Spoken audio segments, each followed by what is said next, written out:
Boa, o que a gente vai falar hoje? A gente vai falar na verdade, entre hoje e a próxima quinta, né? Entre a quinta da semana que vem, a gente vai falar de três coisas: documentação, handover e rotinas de design, tá? Quem que sou eu? Meu nome é Matheus Pinheiro, eu sou hoje diretor de design de produto no Gympass, vim do iFood da IBM antes. E lá no Gympass sou responsável por três times de design, lá pelo time de parceiros, de clientes e de sistemas internos. E aí tem. Eu não sou muito de rede social, LinkedIn até que rola, depois eu passo meu LinkedIn para quem quiser trocar uma ideia, mas Facebook, Instagram, então mais fácil, por incrível que pareça, mais fácil mandar um e-mail. Se quiser conversar alguma coisa, eu mando no LinkedIn, tá? Eu tô lá, sempre que eu puder eu respondo. Beleza? E para dar uma ideia para vocês de o que eu pensei em conversar com vocês esses 2 dias, a ideia, não sei quantos de vocês a gente já conseguiu estar juntos aí numa experiência dessa, mas eu curto trabalhar bem solto mesmo, não precisamos ficar com essa formalidade de ser uma aula ou de ficar fazendo de um jeito específico. Eu trouxe um material aqui com alguns exemplos de coisas que eu quero mostrar para vocês, exemplos reais, sempre tentando trazer exemplos do dia a dia, tanto do iFood, que eu saí de lá faz uns 4 meses, então tem alguns exemplos legais de lá ainda, quanto algumas coisas que eu já estou fazendo no Gympass que eu achei que era legal de trazer. Mas principalmente queria ouvir vocês. Eu sei que nem sempre é igual, aliás, quase nunca é igual de um lugar para o outro, de um desafio para o outro. Então é importante, se vocês quiserem, eu vou deixar o chat, deixei o chat aberto no cantinho aqui. Se vocês quiserem ir mandando coisa no chat, se vocês quiserem ir perguntando, abrir o microfone, me interromper e perguntar, podem ficar super à vontade, tá? Para mim é um prazer trocar ideia durante o tempo que a gente vai passar junto, ouvir o que vocês têm de problema, a gente tentar chegar nas conclusões juntos. Então podem ficar muito tranquilos e muito à vontade para fazer isso, tá bom? O que a gente vai fazer hoje, então? Hoje eu queria falar de três coisas, que é o nosso dia 1, né? Queria falar de três coisas com vocês. Primeiro, falar da introdução e um pouquinho dos porquês fazer a documentação, o que que é isso, o que que são os artefatos que a gente cria, por que que a gente faz isso. Então, a gente vai passar aí uns minutinhos falando disso. Depois, vamos passar a maior parte do tempo falando dos artefatos que vocês podem criar. Então, vou trazer alguns exemplos práticos. Acho que, se não me engano, são 9 exemplos que eu coloquei aqui de coisas que vocês podem fazer no dia a dia, seja para melhorar, por exemplo, o handover para o time de desenvolvimento, seja para trabalhar melhor com o time de negócios, de produto. Então, tem alguns exemplos legais e aí vocês podem muito ficar à vontade para abrir o microfone, perguntar, tirar ideia. Na medida do possível, eu vou abrindo os arquivos aqui, a gente vai vendo juntos, se vocês tiverem mais dúvida. E depois, por último, falar de alguns combinados que a gente consegue fazer com os times de desenvolvimento, com os times de negócios, para fazer as coisas fluírem melhor, tá? E aí, na quinta-feira que vem, vamos falar de três coisinhas. De rotinas, então, quais são as rotinas de um time de design, o que vocês têm de possibilidade, como é que vocês podem fazer. Então, o que é uma sync, faz uma reunião mensal, não faz, como é que a gente documenta isso, como é que a gente dá visibilidade, e aí entra na segunda parte de alinhamento, né? Que é como a gente pode dar visibilidade do trabalho de design para fora. Quando a gente vai falar do dia 1 hoje, é muito mais para dentro do squad, no escopo mais fechado, e no dia 2 eu quero levar um pouquinho para as rotinas do chapter, né, como um todo, para o alinhamento que a gente pode fazer para fora dos times, e falar um pouquinho também, que é uma rotina, mas eu quero entrar um pouco mais em detalhe, porque eu acho que ela é bem importante, que é o design critique. Então, dar algumas dicas de por que que o design critique é interessante, que momento fazer, quais tipos de critique vocês podem fazer, que vocês podem, como que vocês podem fazer, em que momento isso é legal. Então, acho que a ideia é essa para esses 2 dias. Beleza? Então, estou deixando aqui aberto o chat. Vocês podem ficar super à vontade para abrir o microfone, fazer pergunta, trazer as ideias de vocês para a gente discutir. E eu vou começar por aqui, tá bom?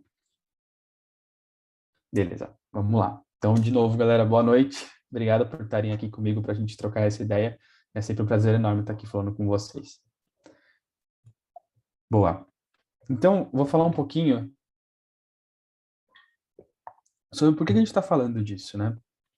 E aí eu sempre gosto de começar falando assim, por que que a gente cria artefatos? Por que que a gente faz documentação, a gente cria um artefato diferente e tal? E eu acho que existem três motivos principais aqui. O primeiro é que a documentação ela é para os outros, ela não é para a gente. A gente geralmente sabe o que que a gente está fazendo e por que a gente está fazendo, está muito claro para a gente. Mas o importante é a gente pensar que a documentação não é para a gente, é para os outros. Imagina, vocês já devem ter passado por isso, quando entraram em alguma empresa nova, algum time novo, e você olha para como está o produto e fala, meu, eu não tenho certeza que isso não é assim, não deveria ser assim, eu não sei por que que isso é assim. E às vezes, com o passar do tempo, você acaba descobrindo que existem porquês por trás daquilo que está sendo feito, né? Ah, talvez essa tela tenha sido desenhada dessa maneira, porque existe alguma restrição, algum aprendizado que a gente se perdeu ao longo do tempo. A gente acaba tendo que dar uma volta enorme para voltar a chegar na conclusão que aquilo estava bom. Ou alguma decisão que mudou ao longo do tempo e você não sabe em qual decisão foi baseada aquilo que está feito, você não tem a noção de, tá bom, será que essa decisão já passou, foi mudada, eu posso trocar o que está acontecendo aqui? A métrica de negócio já não é mais relevante? Então é muito importante que a documentação que a gente faz é sempre para os outros, seja no momento em que a gente está fazendo, para a gente poder comunicar, seja para criar o histórico, a memória do nosso produto, das decisões que foram tomadas. Tá? Então ela é feita para os outros e muitas vezes para o futuro também. Segundo, porque isso ajuda a, entre aspas, eu não gosto da palavra vender, tá? Mas eu acho que ela traduz bem o conceito aqui. Muitas vezes, quando a gente entra no trabalho de design em algumas empresas que não estão tão acostumadas com isso, a gente simplesmente é a pessoa que entrega o Figma no final do dia, o Figma, o XD, o Sketch, enfim, o PNG no final do dia, parece que o nosso trabalho é só isso. Então, a prática de documentar também ajuda a mostrar que existe todo um embasamento, um porquê atrás daquilo que a gente está fazendo. Então, é muito importante, especialmente se vocês estão num ambiente em que o trabalho de design de produto é uma coisa nova, uma coisa recente que chegou agora, e vocês estão fazendo esse papel de evangelizar, de trazer essa cultura para o time, a documentação pode ser uma coisa bem interessante para ajudar isso a fazer a rolar, a isso a rolar bem, a acontecer, tá? E tem um terceiro motivo que é, a partir do momento que você documenta bem, que você escreve bem sobre o que está acontecendo, que você articula aquilo que você está pensando, o trabalho ele começa a falar sozinho. Isso é especialmente quando você estiver em times maiores, em times de 30, 40, 50, 100 designers, isso começa a ficar difícil. Porque você não vai ter tempo de apresentar. Quando você está no time pequeno, sei lá, 10, 15, 20 pessoas, é muito mais fácil de você encostar na cadeira, quando podia, né? Assistir escritório. Você encostar na cadeira da pessoa do lado e perguntar para ela o porquê ela fez, o que ela fez, ou falar com hoje, chamar a pessoa para uma chamada rápida e perguntar o que está acontecendo e tal. Quando a gente trabalha em organizações muito grandes, as pessoas de produtos, outros designers, pessoas de engenharia, elas não conseguem mais perguntar o que está acontecendo. E se conseguem, isso toma um tempo enorme, porque não é mais uma, duas ou três, são várias pessoas. Então, a documentação também serve como você falando do trabalho quando você não puder estar lá. Então, isso é muito importante. E quanto maior a organização, mais chance de você precisar que isso aconteça. Tá? E aproveitando sobre tamanho, acho que é legal, eu sempre gosto de trazer esse gráfico, porque muitas das coisas que eu vou falar aqui são para times grandes. Então, o time que eu tinha no iFood, a gente tinha mais ou menos umas 100 e poucas pessoas. No Gympass, hoje a gente está em mais de 40 já. Então, são times relativamente grandes já, né? E ambos crescendo ainda. Então, a gente tem que sempre andar nessa linha de que a burocracia ela tem que acompanhar a complexidade, né? Os processos têm que acompanhar a complexidade. Se você faz muito processo enquanto você ainda é um time muito pequeno, se são 5 pessoas, provavelmente você não vai precisar de metade do que a gente vai falar aqui.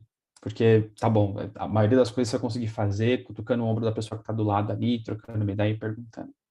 Mas conforme a organização de design vai escalando, você precisa ter esse tipo de ferramenta, esse tipo de documento. Tá? Então é muito importante ter isso em mente de que documentar não é tudo que os outros fazem. Você leu no livro, ouviu no artigo, tudo que os outros fazem vai fazer sentido para o seu contexto. Acho que é sempre bom ter esse balanço na cabeça entre o, o, os processos que você vai criar e a complexidade que você tem hoje. Essas duas coisas têm que estar bem balanceadas. Se você tiver pouco processo e muita gente, você vai cair no caos. Mas se você tiver pouca gente e muito processo, você cai na burocracia. Tá? É sempre importante ter isso na cabeça. E é uma linha que você vai sempre tentando andar em cima. Tá? Tá bom. Então, o que é um documento? Então, um documento é algo que existe para... Essa é a definição de dicionário, né? Um objeto que serve de prova, confirmação ou testemunho. É aquilo que serve para mostrar que alguma coisa existe, para documentar, para tangibilizar alguma coisa que está acontecendo na organização. Tá? Então, e eu gosto de falar que existem 3 coisas que a gente precisa documentar do processo de design. Então, a gente tem que documentar como a gente chegou, qual o raciocínio que fez a gente chegar e qual a decisão que a gente tomou. Então, você pode ser, vamos pegar exemplos um pouco concretos para tentar tangibilizar para vocês o que isso quer dizer. Então, você pode estar falando de, tá bom, a gente vai decidiu que a gente vai trocar a nossa cor principal do rosa para o azul, do vermelho para o amarelo. Quando eu tomo essa decisão, é importante não só documentar que a decisão foi tomada, mas o raciocínio, o porquê foi tomada. Além disso, é importante também a gente documentar quais processos de design que existem e como que eles são executados nesse contexto. E outra coisa importante são os próximos passos. Como é que a gente vai garantir que a gente tem o que é necessário para dar os próximos passos? Tá. Bom, acho que eu já falei um pouquinho. Então, raciocínio e decisão é importante, é o contexto, você trazer tudo isso, né? E no futuro as pessoas vão ler, entender e construir em cima disso que você fez. Tá, e eu vou trazer, esses aqui são exemplos um pouco da frente que eu vou trazer, mas esse é o exemplo de como a gente fazia no iFood, como meu time fazia no iFood para entregar algumas coisas, então vou trazer alguns exemplos de como é que a gente documentava isso. Tem os processos, como é que a gente trabalha, o que a gente faz, então tem outros exemplos de até meio que uma meta documentação, né, uma documentação sobre documentação de design. Mas tem um exemplo de como é que a gente faz. E também sobre próximos passos, quando a decisão importante é tomada, o que a gente vai fazer, enfim. Aí eu vou dar outros exemplos de como é que a gente faz isso, como é que a documentação ajuda a gente a tomar os próximos passos a partir daquilo que foi decidido. Tá? Então, vou trazer alguns outros documentos de exemplo aqui para a gente olhar. Tá bom? Então, a ideia era passar essa introdução. Se querem aproveitar para fazer alguma pergunta, se querem abrir o microfone, fiquem à vontade. Senão a gente vai continuando aqui. Tá bom? Então, se querem falar no chat, no microfone, fiquem sempre muito à vontade. Beleza? Então, tá bom.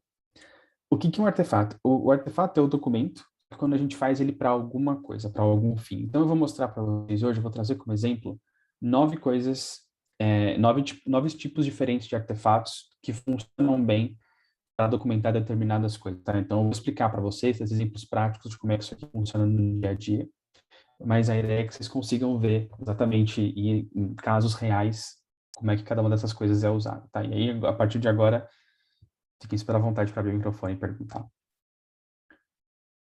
A fonte da verdade. Então, o que é a fonte da verdade? Eu vou dar um exemplo aqui. Isso é mais como você organiza o repositório, o lugar que as coisas ficam, tá? A informação só existe se ela é fácil de encontrar. Então, não adianta ficar criando vários documentos que ficam escondidos. E aí, talvez vocês estejam passando por isso, ou alguma coisa parecida com isso hoje, de muitas vezes uma pancada de documentos no Google Drive ou algum lugar assim. Só que ninguém nunca acha. E quando você entra num time novo, quer aprender sobre uma coisa que foi feita no passado, você tem que pedir para as pessoas e vem aquela chuva de link. E você começa a receber 30 links diferentes das coisas e você não sabe mais quem mandou, o que está valendo, o que é antigo. Então, a menos que a informação seja fácil de encontrar, que ela esteja organizada, que ela seja meio que um cérebro coletivo das pessoas que estão trabalhando ali, ela não adianta de nada. Tá? Então é por isso que a gente vai começar falando disso. É importante vocês terem esse cérebro coletivo, esse lugar que ajuda a entender tudo que existe, onde é que as coisas estão, como é que elas funcionam. Tá? O ponto importante aqui é vocês pensarem, usarem a cabeça de vocês como designers para pensar como é que as pessoas iriam usar isso? Como é que o engenheiro, tá bom, vamos pensar que o engenheiro está procurando sobre alguma coisa do design system, onde é que ele ia procurar sobre isso? E aqui, às vezes, dá até para usar muito aquela questão que a gente aprende muito de arquitetura de informação, card sorting, às vezes é até legal fazer um exercício desse com o time para entender a melhor maneira de organizar as coisas, tá? Importante é criar índice para tudo, né? Então, tudo tem que ser muito fácil de achar, tem que ter um índice. Se eu estou procurando sobre design system, o que existe de design system? Às vezes eu não sei nem o que eu estou procurando, aonde encontrar aquilo, mas o índice vai ajudar muito. E outro ponto muito importante é garantir que a fonte da verdade seja um local que todo mundo tem acesso. Então, tem que ser um local que, desde o dia 1, ou você possa, desde o dia 1, dar acesso para todo mundo.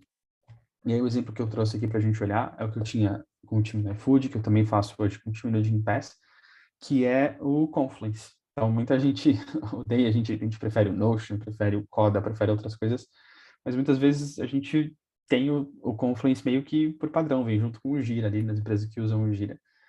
E foi justamente por isso a decisão de usar o Confluence, porque é uma coisa que todo mundo tinha acesso. Não adiantaria, por exemplo, a gente comprar uma licença do Notion ou do Coda ou de alguma outra ferramenta assim para usar, porque ele é mais legal, porque ele funciona melhor, é mais fácil de usar, se ninguém tivesse acesso. Então, na prática, a gente acabou aquela que usa aquilo que está fácil, aquilo que está na mão de todo mundo e que resolve razoavelmente bem o problema. Tá, então eu escrevi depois, tem um link no final, eu escrevi um artigo do Medium só sobre isso aqui, só sobre como a gente organizava essas coisas. Esse é o Confluence, vou colocar o nome aqui. Ele geralmente vem junto no pacote da Atlassian, né? Se vocês usam o Jira, por exemplo, para controlar ticket, fazer os boards de trabalho, geralmente o Confluence vem no mesmo pacote, tá? Imagina, só para gravação depois, o Migli perguntou o nome da ferramenta, eu coloquei para ele no chat. É o Confluence. Então, é uma ferramenta legal, uma ferramenta de wiki, para quem está acostumado com a Wikipédia ou qualquer coisa assim, vai se sentir em casa aqui.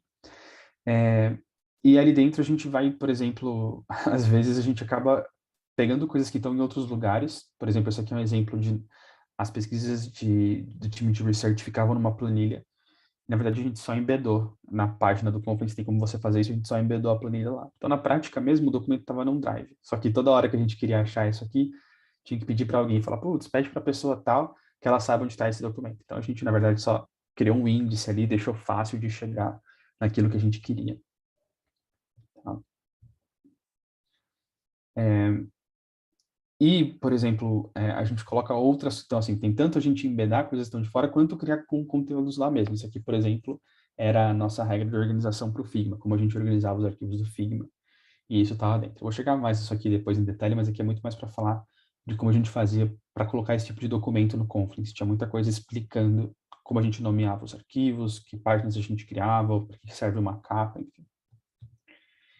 E também, por exemplo, para mostrar o que era cada squad. Então, a gente aqui eram os grupos, né, como se fossem as tribos, são divididas em grupos, e cada grupo é um grupo de squads. Então, a gente tinha uma página também para qualquer um saber, estou falando com o William, onde o William trabalha. Então, a gente consegue olhar lá no próprio Confluence e entender o que está acontecendo. Então, talvez vocês também tenham aqueles documentos de organograma do PowerPoint com as cabecinhas da galera ligadas por flechinhas rolando por aí, ninguém nunca sabe qual é a última versão.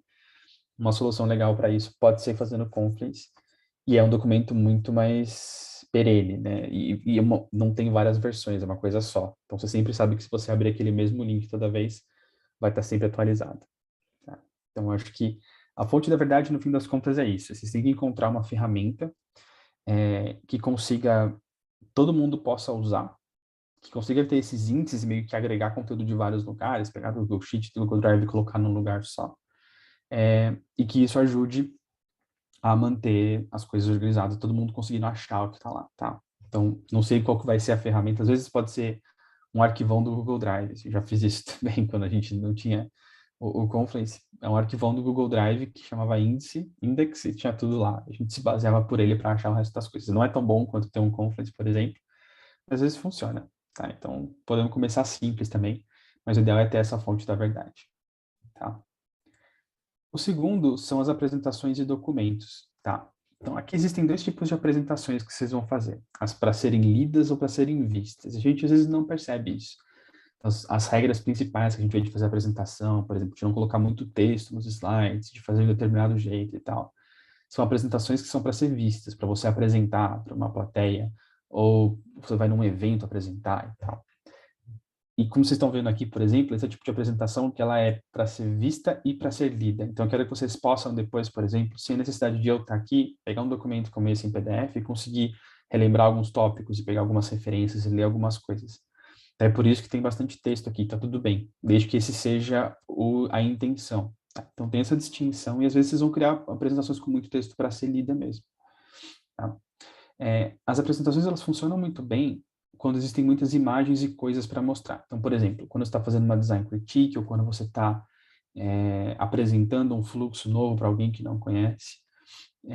E esses documentos, quando eles precisam ser lidos e acessados no futuro, ou seja, quando não é... Às vezes uma critique, ela é muito circunstancial, né? Então, você está fazendo aquilo naquele momento, você não pretende usar aquilo depois. Mas, às vezes, quando você está falando de entregar um fluxo, explicar alguma coisa um pouco mais complexa, você acaba querendo que aquilo dure além daquela reunião, daquele momento que você vai apresentar aquilo. Então, nesses momentos, eu sugiro fortemente, até vou mostrar alguns exemplos de que quando a gente nem usa apresentação, usa um documento mesmo, em que vocês podem escrever bastante, né?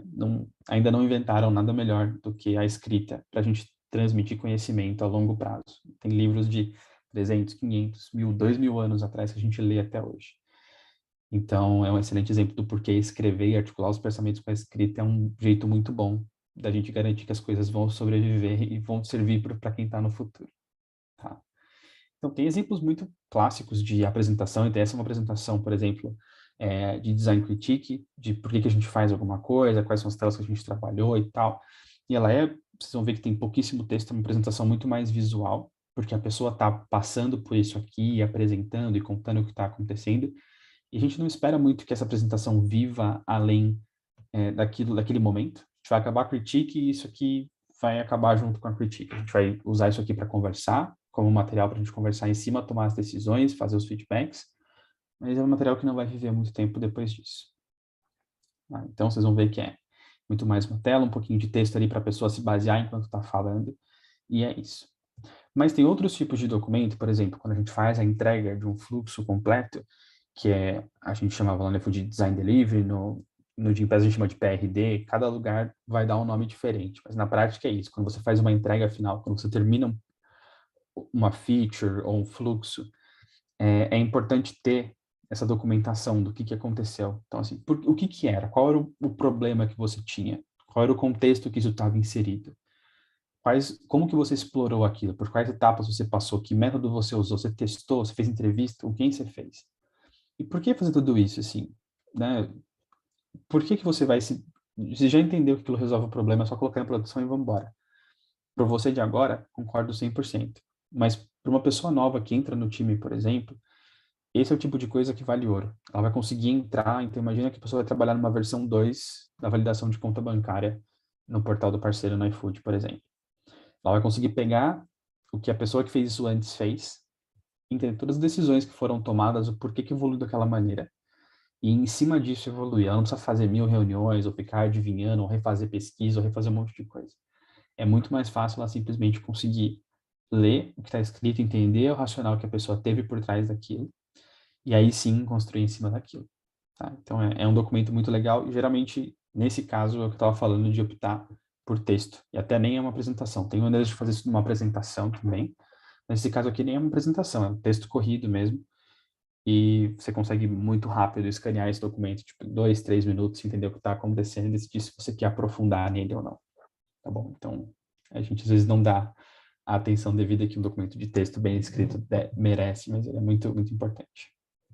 Tá?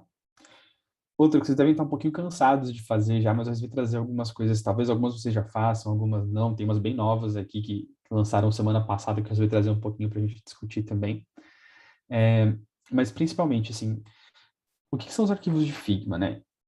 A gente está enquanto designer, a gente está nessa intersecção, enquanto a pessoa de produto, ela trabalha muito mais numa parte não material, intangível, de números e objetivos e o que a gente vai fazer e hipóteses, e os engenheiros trabalham em codar o produto, que é muito mais tangível, né? Então, eles têm essa coisa de fazer o código e as coisas funcionam e atender todos os casos. A gente fica exatamente no meio. Então, a gente consegue trabalhar com uma coisa um pouco mais intangível, não precisa de todas as regras ou tudo funcionando direitinho. Então, a gente fica um pouquinho mais tangível que o PM, mas, ao mesmo tempo, a gente fica um pouquinho menos intangível do que a engenharia. Então, a gente consegue trabalhar em uma coisa que não tem tantas regras, que não leva tanto tempo para ser desenvolvida. E o nosso artefato para isso é o Figma, enfim, né, o Figma, o Sketch. Eu trouxe aqui o Figma porque hoje é provavelmente o que vocês usam e uma das mais difundidas, mas também dá para abstrair muita coisa que está aqui para qualquer outra ferramenta, tá? E não precisa necessariamente ser o Figma. Eu vou mostrar os exemplos aqui, tá? Mas por isso que é importante. Esse artefato, ele geralmente ele é um momento em que a gente está pronto para começar a desenvolver alguma coisa. Então ele é muito importante, justamente por isso, porque ele é esse momento crítico entre o tangível e o intangível, entre a ideia e a hipótese e o software em produção. Então é por isso que é importante a gente ter isso aqui muito bem organizado e funcionando muito bem, especialmente quando a gente escala na organização. Então não deve ter sido, acho que não é incomum para vocês, por exemplo, quando o PM quer saber como é que alguma feature está funcionando e tal, e ele pede para você o link do Figma ao invés de entrar em produção e tentar acessar.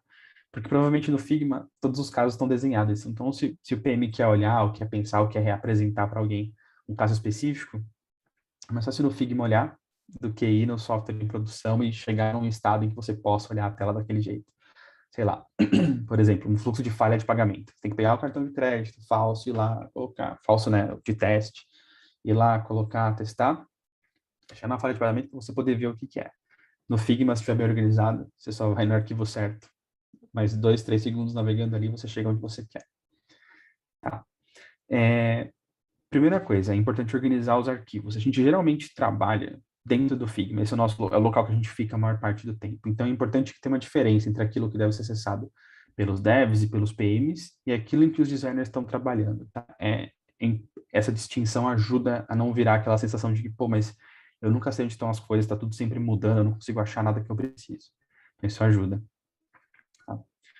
2, importante usar as capas dos arquivos. Então, o Figma, especialmente o Figma, tem essa questão da navegação, que ele dá muita ênfase para as capas. Então, usar as capas para identificar os arquivos é muito bom, é uma excelente prática. Usar o corpo do arquivo para documentar as pessoas envolvidas, status, link para outras coisas também é muito bom, porque às vezes é difícil, e agora especialmente com o Figma evoluindo e com outras ferramentas como o Sketch, com o XD evoluindo e seguindo atrás também, ajuda bastante você poder colocar, por exemplo, links dentro do arquivo para você poder abrir uma documentação de engenharia, uma documentação de produto ou ticket do Jira em que aquilo foi desenvolvido, por exemplo. Então, isso é bem importante de colocar. E até mesmo as pessoas que trabalharam naquilo. Se você tiver uma dúvida no futuro que você conversar com alguém, com quem você conversa. Então, é legal colocar isso lá também. Caprichar nas documentações dos componentes. Então, garante que a gente está fazendo os componentes bem organizadinhos, bem bonitinhos, os devs poderem implementar. E se fizer sentido para vocês, a gente vai falar um pouquinho de histórico e de branch também, usar o histórico do Figma para saber quem fez o que e quais arquivos são finais, tá? E aí vamos falar um pouquinho de como é que a gente pode fazer isso agora. Então, não sei se vocês usam a capa, não sei se querem falar no chat aí, quem já tem alguma estrutura de capa do Figma aí, mas é legal, é uma coisa muito importante e super simples de fazer, tem bastante exemplo na internet que vocês podem usar para começar, por exemplo. Mas com as capas, dá para você deixar muito claro o que está acontecendo. Então, quando, por exemplo, um PM está procurando por um arquivo específico, se os projetos estão bem organizadinhos, ele vai num projeto daquele produto e pode rapidamente escanear as capas ali e achar aquilo que ele está buscando. Tá? Então, por exemplo, algumas coisas que a gente colocava lá no iFood, que a gente coloca no Gympass também. Uma tag para indicar que tipo de arquivo é esse, eu já vou mostrar, a gente usava a cor da capa também para identificar, para mostrar se é um arquivo que é ready for dev, ou seja, um arquivo que representa algo que está pronto para ser desenvolvido, ou uma exploração, que é onde os designers estão trabalhando. Tá? O nome principal do arquivo, no nosso caso, a gente fazia em inglês e português, no Gympass a gente faz só em inglês, por exemplo. A descrição breve do que está rolando ali, sobre o que é aquele arquivo e quem são as pessoas que estão envolvidas nele. Tá? E aí vocês podem colocar, eu falei, 2 capas de cores diferentes. Isso ajuda, por exemplo, a você diferenciar o que uma coisa é ready for dev, ou seja, falar para o PM ou para os devs assim, só olhem os arquivos que forem roxo escuro. E você pegar outros arquivos roxo claro e não ter medo de fazer as coisas ali, sair mudando, e sair criando coisas novas e apaga, muda o nome da página e tal, e sabe que não vai ter impacto para ninguém, além de quem está trabalhando nele. Então são boas práticas também, tá? Mesma coisa para o Design System. Então, assim, organizar os arquivos do Design System ajuda bastante também as pessoas que vão usar o Design System a encontrar aquilo que vocês estão organizando lá dentro. Tá? Então, é importante aí fazer capas diferentes para o Design System, deixar bem claro o que é cada coisa. Se eu estiver procurando um componente específico, que arquivo que eu abro, onde que eu olho. Então, isso pode ajudar bastante também. Tá? Nomenclatura dos arquivos, também recomendo, uma dica boa aí é usar os emojis. Então, por exemplo, porque você pode, os emojis não são só para ficar fácil na lista, mas para buscar também. Então, você pode usar o emoji na busca. Então, se você está procurando o arquivo de exploração de reviews, é só colocar o emoji. Você pode, no Mac tem os atalhos de emoji, no Windows também. Você pode colocar no atalho os emojis que você usa e você coloca isso na busca junto com o que você está buscando e você consegue chegar fácil naquilo que você quer. Tá? Então, facilita tanto identificar, quando está com várias abas abertas, por exemplo, no Figma, quanto para você buscar alguma coisa depois. Tá? Então, é uma diquinha aí. Outra coisa, importante também para o arquivo do Figma é vocês organizarem uma estrutura de páginas. Por quê? Porque, deixa eu fazer nas minhas páginas aqui, já era, não quero ficar organizando, padronizando, eu prefiro fazer do meu jeito. Qual que é o problema disso? O problema é que, enquanto você está sozinho, trabalhando no seu arquivo, tá tudo bem. No momento em que você precisa ver o arquivo de outra pessoa, ou outra pessoa precisa trabalhar junto com você no seu arquivo, as coisas começam a ficar um pouco mais difíceis, porque ninguém consegue encontrar mais nada, você demora um tempo para aprender. Então, meio que você criar esses padrões de capa, de organização das páginas e de todo o resto, ajuda meio que a criar uma linguagem em comum que todo mundo consegue falar ali. Então, isso funciona super bem para você conseguir tirar rapidamente uma dúvida de, eu quero saber o que acontece nesse fluxo quando tem um erro. Se você sabe, tá bom, todos os erros e casos de bordo estão numa página só, vou conseguir ir lá direto e olhar, por exemplo. Ou todos os componentes customizados criados para essa feature estão numa aba específica, eu vou lá olhar também se eu, por exemplo, trabalho em Design Ops e quero saber o que está acontecendo. Então é muito importante fazer isso aqui e ter isso aqui definido, tá? Quanto maior o time, mais benefício isso aqui traz. Se é um time de 2 ou 3 pessoas, são poucos arquivos, não se preocupem com isso. Mas quanto maior o time for ficando, quanto mais gente estiver trabalhando nos mesmos arquivos, tanto de design quanto de dev e produto, mais importante vocês organizarem isso daqui. Tá? E não só organizar, mas ter algum lugar que explica a organização também, porque se outra pessoa tiver dúvida ou quiser fazer, ou enfim, for criar um arquivo novo, ela precisa conseguir fazer, né, ter um template para duplicar, por exemplo, e um lugar que explique o que está acontecendo e por quê. Tá bom?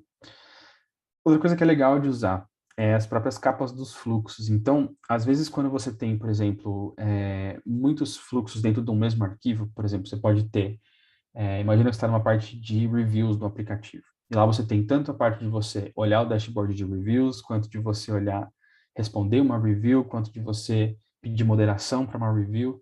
E todos esses fluxos geralmente vivem no mesmo arquivo, em páginas diferentes, e até alguns casos, alguns fluxos de borda, por exemplo, quando você tem um fluxo de repasse, né? Você quer mostrar quando o saldo é positivo e quando o saldo é negativo. Você pode ter esse fluxo dentro do mesmo arquivo, de uma mesma página. Então, você ter essas capas, né, esses headers para cada fluxo que vocês estão trabalhando ali dentro, ajuda muito, de novo, não para vocês que vocês vão se encontrar ali dentro, mas para as pessoas que estão trabalhando com vocês, que vão ver esse arquivo depois, seja de desenvolvimento, PM ou outros designers, a entender onde é que está cada coisa, quem que trabalhou. Porque às vezes, até dentro do mesmo arquivo, é difícil falar quem fez o quê, né? Muitas pessoas trabalharam, muitas pessoas fizeram alguma coisa. Então é importante que essas capinhas ajudam a criar uma hierarquia visual do próprio Figma para vocês entenderem o que está acontecendo ali, tá? Outra coisa que é legal de fazer é propriamente vocês documentarem dentro do Figma os fluxos, o que acontece, quais são os casos que existem, quando você clica em alguma coisa, para onde que vai. Especialmente para os devs, isso aqui funciona muito bem, tá? Então, eu recomendo muito e eu vou até trazer exemplos um pouco mais complexos disso lá na frente, mas é recomendável que vocês façam bastante disso também, de arrastar até alguns plugins bem legais. Quem tiver dúvidas sobre, a gente pode mandar um e-mail, me chama no LinkedIn, enfim, abram no final da aula para perguntar. Mas tem até alguns plugins bem legais que facilitam 70% do trabalho aqui para a gente fazer isso, tá? Antes era mais difícil, hoje está bem mais fácil. Então, aqui, por exemplo, tem exemplo com o próprio link do Gira para quando isso aqui foi feito, no dia que isso aqui entrou no ar, e uma boa, Patrícia, eu mando no final, a gente compartilha os links dos plugins aqui, dá para usar, compartilha aqui. Quando você entra no ar, o link do Gira e uma explicação do que acontece quando você clicar num lugar específico, como é que você chegou nesse estado aqui. Tá? E eu trouxe um exemplinho de tudo isso meio que rolando junto. Então, tem uma capinha do fluxo aqui em cima, tem a tela em si aqui do lado, e aqui na esquerda tem uma documentaçãozinha explicando o que é essa tela, mais links para você aprender, meio que para ver como é que isso fica tudo junto. Tá?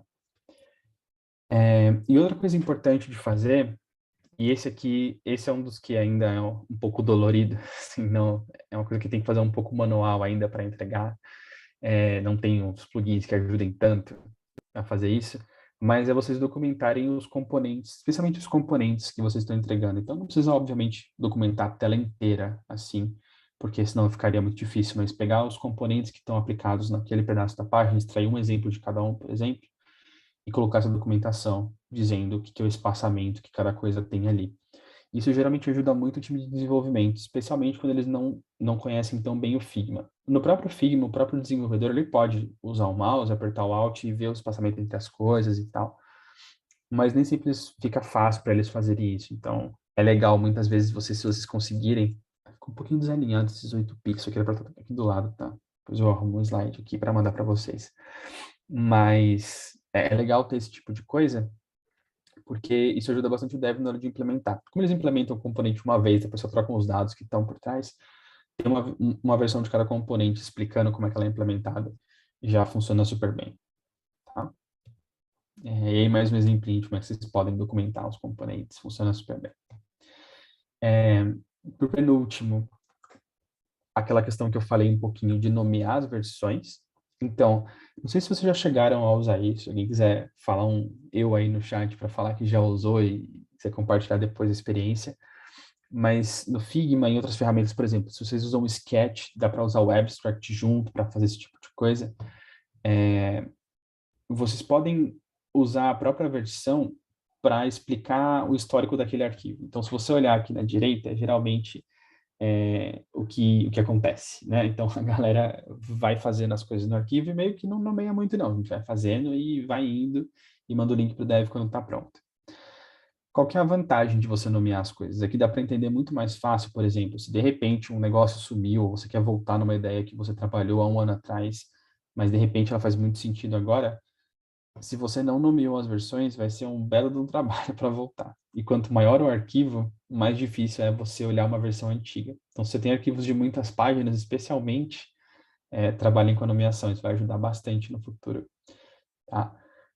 Então, o que é isso? É você, para cada momento que você tiver uma interação importante acontecendo ali, que você fizer um avanço importante, você dá um nome. Por exemplo, fluxo final de repasse. Versão nova de reviews, versão 2, versão 3, versão 4. Isso aqui tanto é bom para vocês, quanto é bom para vocês do futuro poderem voltar e rever alguma coisa, ou ver, sei lá, tá fazendo um recap de como é que foi o ano, você pode ver quanto que aquela tela específica evoluiu. É uma feature bem legal. Só que isso aqui meio que tá começando a morrer, por quê? Porque o Figma lançou fazem umas 3 semanas, um negócio que era muito aguardado, que eram as branches. Não sei se vocês viram. Se vocês não viram, recomendo. Procura Figma Branches no Google. E aí, para quem trabalha, por exemplo, já com Abstract, isso aqui já era uma coisa que podia ser feita no Abstract. Mas agora, por exemplo, o que você pode fazer? Você pode, para quem tem um pouquinho de experiência de desenvolvimento, é bem parecido. Então, você pode, na própria version history, como está mostrando, fica mostrando isso, né? Quem que fez uma branch. Então, a branch é como se você pegasse o arquivo atual e fizesse uma cópia dele, entre aspas. Uma cópia dentro dele mesmo. E ali dentro você pode mexer em 30 coisas diferentes e tal, e depois você pode fazer um merge de volta para o arquivo principal quando você tiver pronto o trabalho. E o bom disso é que aí até a necessidade, eu não coloquei isso aqui ainda porque é uma coisa que eu não testei na prática, ainda não posso dizer se funciona e se isso é bom. Mas em teoria, dá para no futuro não precisar ter mais arquivos diferentes, por exemplo, para exploração de design e para o arquivo final que está em produção. Você pode simplesmente ter o arquivo e ali dentro, quando você começa a explorar alguma coisa, você cria uma branch para começar a trabalhar. Tá? Então, é uma coisa nova. Assim, usem, como tudo que é novo, não se empolguem tanto. Se empolguem, mas não se empolguem tanto. Usem com cautela. Mas é uma baita ferramenta, especialmente para times distribuídos. Dá, por exemplo, um workflow que se torna possível com isso é você trabalhar junto com outra pessoa em uma branch específica, mas ter alguém, uma pessoa de design específica responsável por aquele fluxo. E só ela pode aceitar merges no arquivo principal. Então, você garante que, por exemplo, você tem um fluxo super crítico de checkout. Você quer que uma pessoa específica, ou uma, ou duas, ou três, enfim, quantas pessoas, sejam as responsáveis por aprovar mudanças de design naquele fluxo, porque ele é muito importante, não pode ter nenhum erro, precisa seguir uma série de padrões, etc. Você pode fazer isso. Então, nada vai chegar no arquivo final se aquelas pessoas não olharem e aprovarem as mudanças, tá? Então, isso aqui é mais lançou faz pouco tempo, não sei como eu vou usar ainda, acho que vou, tá parecendo bem legal, mas explorem mais, sim, deem uma olhada, tem um vídeo no YouTube do pessoal explicando já, o próprio Figma tem uns vídeos bem legais explicando, mas acho que tem um potencial de mudar bastante como a gente trabalha com os arquivos do Figma. Então, fiquem de olho, é legal, tá? Falar um pouquinho agora do negócio que eu mostrei um pouquinho lá atrás, mas que eu acho que é legal passar um pouco mais em detalhe para mostrar, que é o fluxo de telas, tá? E o que é isso aqui? Vocês devem trabalhar, provavelmente, em fluxos complexos, assim, coisas que têm 10, 30, 40, 50, 100 telas para você chegar num objetivo, né? Falando das possíveis variações que podem acontecer, o modal que pode abrir no meio, a pessoa pode desistir, fazer um repique lá na frente para trazer de volta para um fluxo específico. Então, essa documentação desses fluxos, ela ajuda muito as pessoas a entenderem, as pessoas que não são vocês, que vocês provavelmente olharem isso, vão, no arquivo do Figma, vão entender. As pessoas que não são vocês, talvez não entendam tão bem quanto vocês entendem o que vai acontecer, tá? Então, aquilo ajuda muito uma pessoa de produto, por exemplo, um engenheiro, a olhar para um fluxo mais macro e entender, tá bom, o que está acontecendo aqui? Porque as coisas estão se comportando dessa maneira, tá? Isso serve de documentação tanto para o futuro, ou seja, se alguém quiser aqui voltar depois e entender como é que esse fluxo funciona, quanto para o desenvolvimento, para vocês sentarem com um dev, por exemplo, numa sessão de refinamento, de grooming, para explicar como é que aquele fluxo todo funciona. Tá? Até às vezes o próprio dev vai usar isso no futuro sem vocês, para tirar uma dúvida sem ter que marcar uma reunião ou chegar na mesa de vocês e perguntar. Tá? Então, trouxe dois exemplos aqui. Então, esse aqui é um exemplo de um fluxo razoavelmente complexo que a gente tinha, que envolvia um hardware terceiro e tal. Então a gente fez, e tinha SMS, tinha um monte de coisa no meio, então a ideia foi, como era muito complexo, a gente tinha medo que as pessoas não entendessem, tanto o time de desenvolvimento, que era mais de um time de desenvolvimento, quanto os stakeholders não entendessem o fluxo completo. Então, na prática, aí a gente foi criar esse grande board do Figma, explicando exatamente da onde as coisas saem, ou seja, se a pessoa está num hardware na mesa ou no totem fazendo um pedido, como é que as coisas seguem, onde elas terminam, e do momento que a pessoa faz isso por WhatsApp ou o pedido já está em andamento, por exemplo, como é que isso prosseguia. Tá? E essa foi uma ferramenta importante, muito importante, para discutir muita coisa, para poder apresentar para um stakeholder específico que não estava entendendo o que estava acontecendo, ou próprio os desenvolvedores muitas vezes abriam e falavam, não, peraí, gente, vamos olhar no board de novo, abrir o board, olhar e falar, não, ó, daqui tem que vir para cá e tal.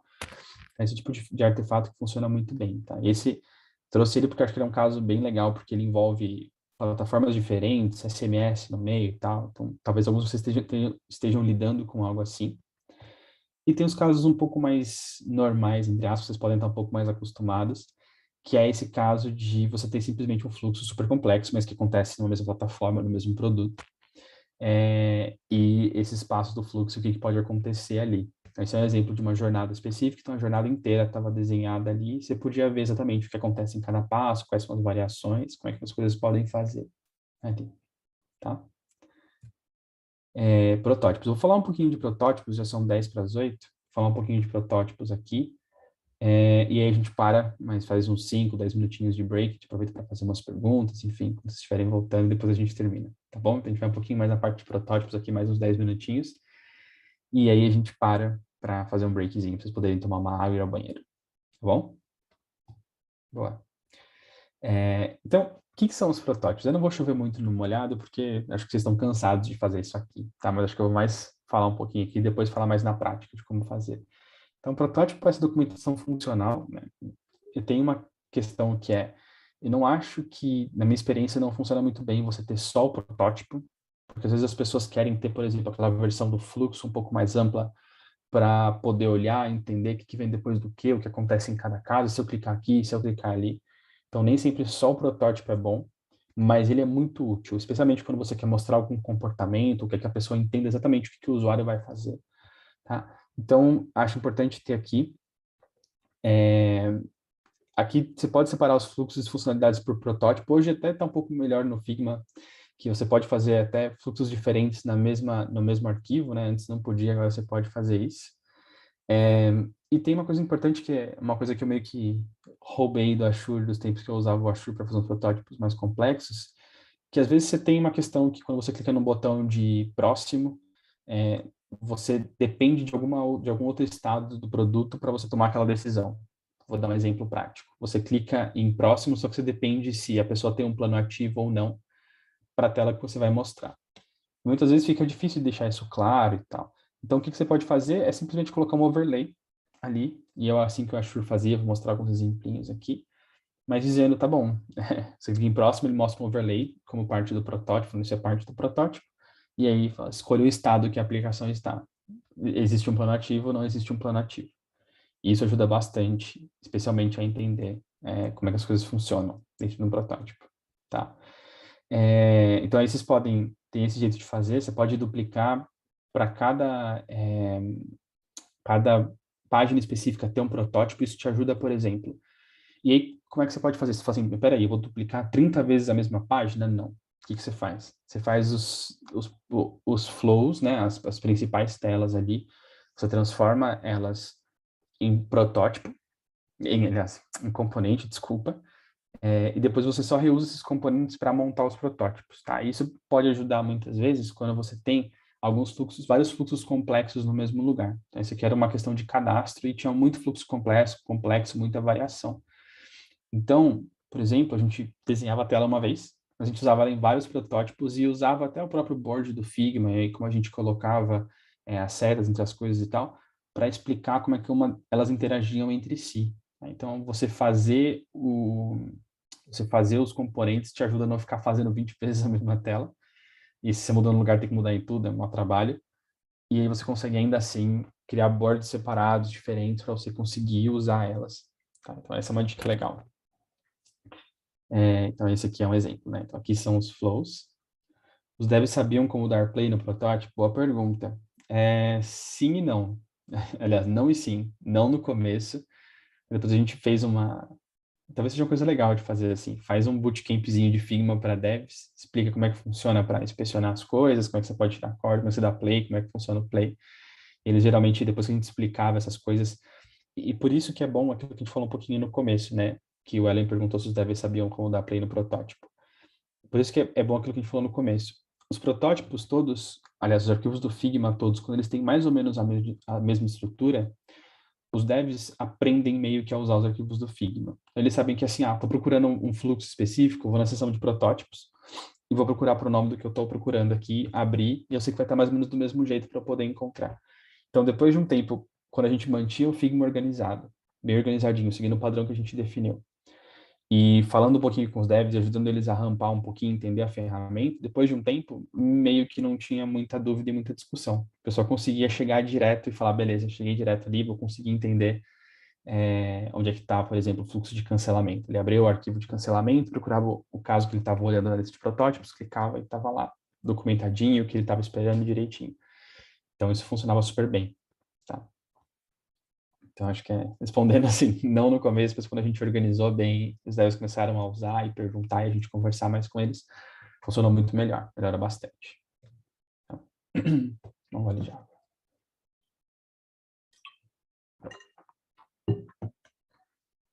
E aí o exemplo de como é que a gente pegava as telas que a gente desenhou, tanto que elas não têm nenhum nome aqui, porque elas são todas instâncias de um componente, e transformava num protótipo. Né? Então, um fluxo completo de uma coisa específica, por exemplo. Então, pode ser que 3 fluxos diferentes comecem na tela de formas de pagamento, mas você quer explicar esses 3. Então, você pode criar uma página para cada um. E se eu quiser formas de pagamento, adicionar um novo meio de pagamento, eu posso ir lá para olhar. Se eu quiser formas de pagamento, remover o meio de pagamento, eu posso ir lá para olhar.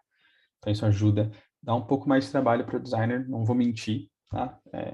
Às vezes fica um pouco cansativo, mas ele se paga no longo prazo. É como se isso rendesse juros, sabe? Não fica tão claro o investimento no começo, mas ao longo prazo, o quanto as pessoas conseguem criar uma proficiência de usar o Figma e aprender como as coisas funcionam e tratar isso como meio que uma foto do produto naquele momento, né? É bem produtivo, tá?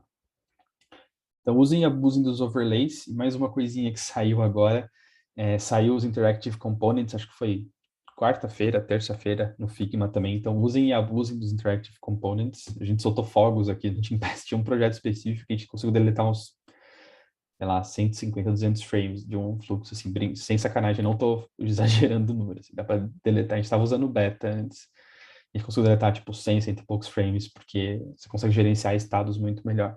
Então, overlay, interactive components, o máximo que vocês puderem evitar de duplicar as coisas para não ter retrabalho, então, transforma em componente, usa o interactive component, usa o overlay, que isso é melhor, tá? É melhor porque o exemplo do overlay aqui, que é melhor que você duplicar a tela de baixo, colocar uma máscara preta e colocar esse componente em cima, tá? Então, usem e abusem dos overlays, interactive components, enfim, tudo que ajudar vocês a não se repetirem.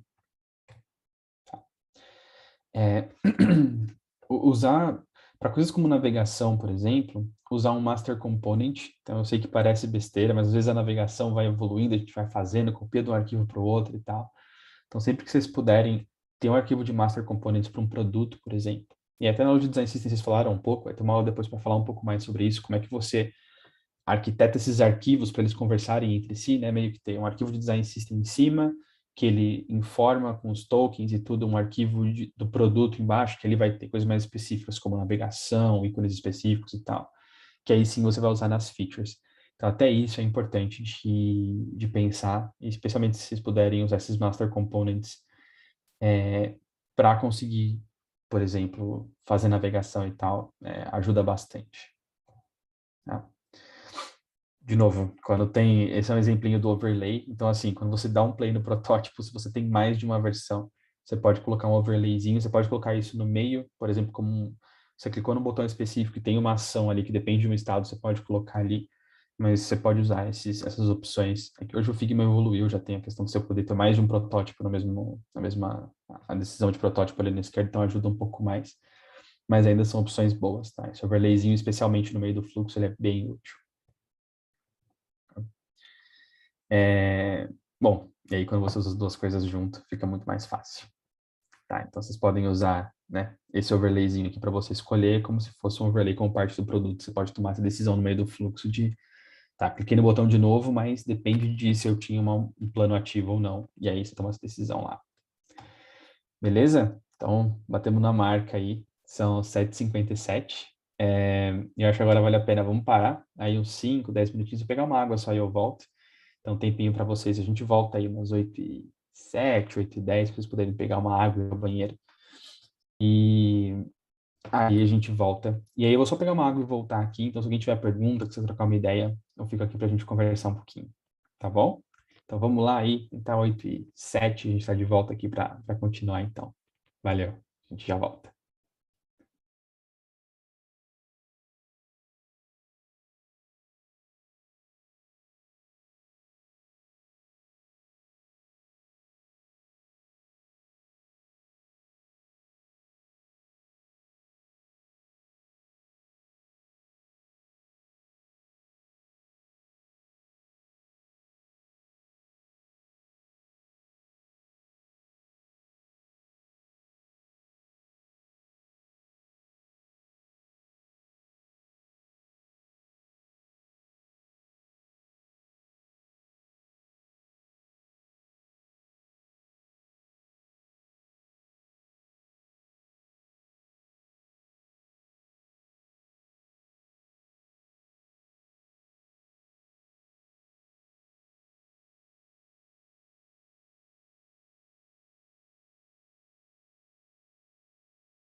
Quer aproveitar?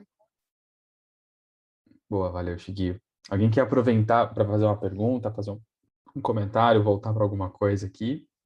Ou vamos embora? O que vocês acham?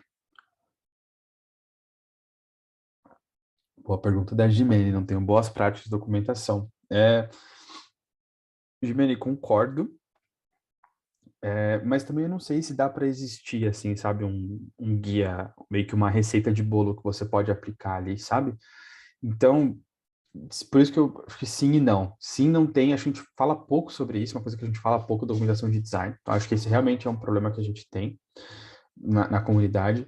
Mas acho também que as boas práticas dependem muito do seu contexto, sabe? Então, por exemplo, sei lá, você está numa startup que é um time que tem, sei lá, são 10 pessoas de engenharia, uma pessoa de design e uma pessoa de produto. A documentação que você precisa é stand-up todo dia ali, vai resolver.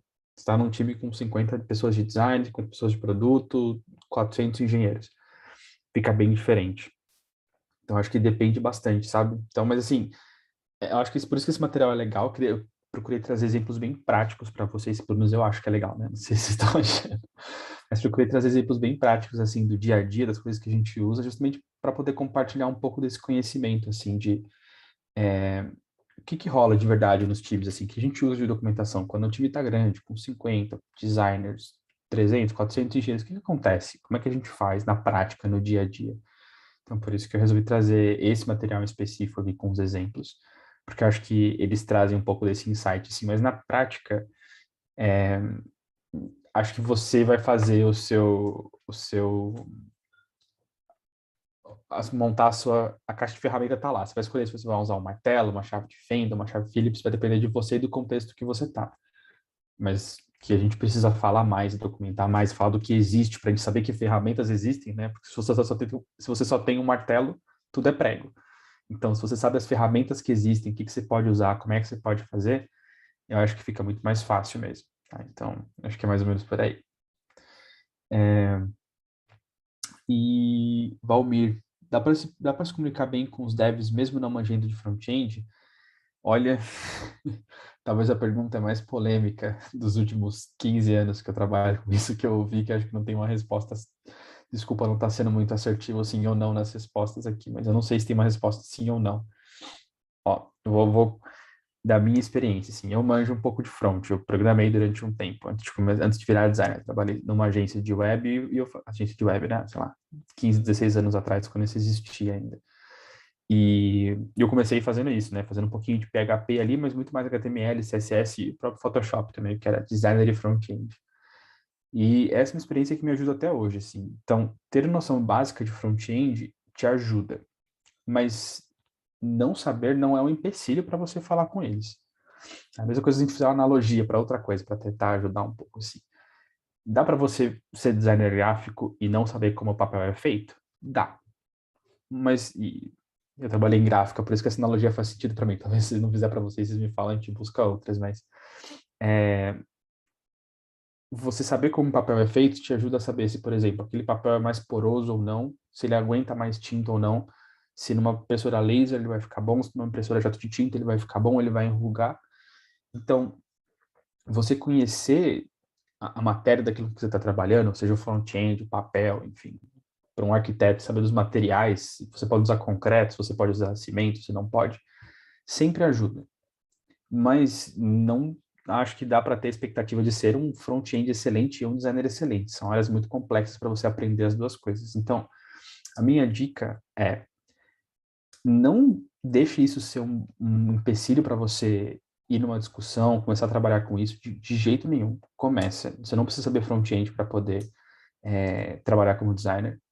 Mas, se estiver buscando falar assim, não sei o que coloco no meu plano de desenvolvimento para esse próximo semestre. Estou sem ideia, acho que eu já saturei um pouco de algumas coisas, que devo um negócio novo. Um curso de front-end básico pode ser uma baita mão na roda, que ele pode te ajudar muito a entender assim, sei lá, você vai gastar, sei lá, 2 horas por dia durante umas 4 semanas, mas você vai evoluir o nível de discussão e até o quanto você consegue pensar na frente em questão de restrição, de como implementar e tal, acho que isso dá uma boa ajuda. Então, acho que para tentar resumir assim, não é essencial de jeito nenhum. Não acho que designer precisa saber programar front-end, enfim, para poder ser um bom designer, mas acho que é uma ferramenta legal para você ter na sua caixa de ferramentas, pelo menos o básico, tá? Não adianta, nem tenta assim, aprender React e tal, porque é um caminho que você vai gastar muito tempo nisso, a não ser que você queira. Assim, falar para poder discutir, não acho que é um negócio tão valioso na minha experiência, mas saber o básico de como as coisas funcionam, como é que uma tela é montada, como é que você faz um app. Então, quando eu comecei a trabalhar com mobile, por exemplo, e eu parei para fazer um cursinho rápido de iOS, um cursinho rápido de Android, fazer meu primeiro aplicativo ali, sabe, o relógio, você joga os números na tela e já era, montar uma lista e tal. Putz, me deu um insight animal, assim, e aí conseguia discutir muito melhor com o dev, por exemplo. Ele falou assim, por que não dá para fazer isso desse jeito? Aí ele me explicava, eu falava, beleza, entendi. Então quer dizer que dá para fazer desse outro jeito. Ele falou, não, assim dá. Então, beleza. Então ajuda nessas discussões. Não acho que é inútil, tá? É conhecimento legal. Mas não deixa isso te travar de nada, não. Tá bom? E a Patrícia falou muito bem também, a gente aprende por osmose. Então, assim, se você trabalhar 5 anos junto com o pessoal de front-end, vale bem já. A experiência que você tem conversando com a galera e aprendendo já vale um cursinho introdutório de front-end ali tranquilamente. Talvez você não consiga sentar para fazer, mas você já entende muito bem as restrições, como é que as coisas funcionam e tal. Tá bom?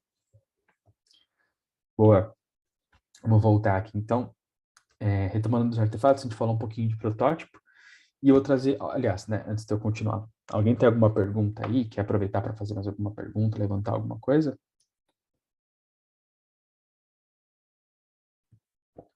Não? Vamos embora, então. Eu queria falar um pouquinho de Interaction Recipes. A gente falou um pouquinho disso aqui na aula de microinteração, mas especialmente para quem trabalha com mobile. Deixa eu desligar o ar. Tá? Especialmente para quem trabalha com mobile, que trabalha com aquelas microinterações, com uma tela de load, alguma coisa mais complicada assim, as Interaction Recipes são um jeito muito bom de fazer. Então, elas acontecem, assim, Interaction Recipe é meio que o nome, tá? Que o Protopy usa para isso, mas tem outras ferramentas que usam outros nomes, mas o espírito é o mesmo, tá? Então, qual que é a ideia aqui? A ideia é vocês conseguirem, quando tem uma coisa um pouco mais de motion, que envolve um pouco mais de movimentação das coisas, comportamento um pouco mais detalhado e tal, vocês terem algum jeito de fazer o handoff da microinteração usando uma Interaction Recipe um jeito um pouco mais detalhado. Tá? Então, no Protopy, automaticamente ele faz isso para você. Então, meio que sai de graça se você usar o Protopy. Mas também ajuda você a gravar um vídeo, né? Um MP4, um GIF. Para quem usa Mac, tem o DeFi Capture, que é uma ferramenta animal, que eu uso direto, que ajuda bastante para você conseguir passar aquilo que você está falando. E, por exemplo, se tem uma interação complexa e tal, você pode gravar um comportamento e explicar isso para o dev também. Tá, pro pessoal, especialmente para o pessoal de dev, tá? Que geralmente o pessoal de produto aqui, de negócio, já está entendendo o que está rolando. Isso aqui é muito mais comunicação entre a pessoa de design e a pessoa de desenvolvimento, tá? E Interaction Recipe, isso aqui, para vocês estão usando o Prototype, é muito fácil, tá ali, senão vocês podem fazer. As outras ferramentas dão alguns outros jeitos de fazer isso, mas estou trazendo ferramentas que são mais do meu dia a dia aqui, mas na prática vocês podem abstrair e olhar coisas similares em qualquer ferramenta, tá? Elas funcionam bastante parecidas nesses sentidos aqui, tanto para o Figma quanto para o Prototype. E aí, o que é legal do Interaction Recipe? Você consegue gravar aqui, né? Você aperta o record e ele vai gravar um fluxo específico que você está fazendo. Então, ele grava tudo o que aconteceu num determinado período ali.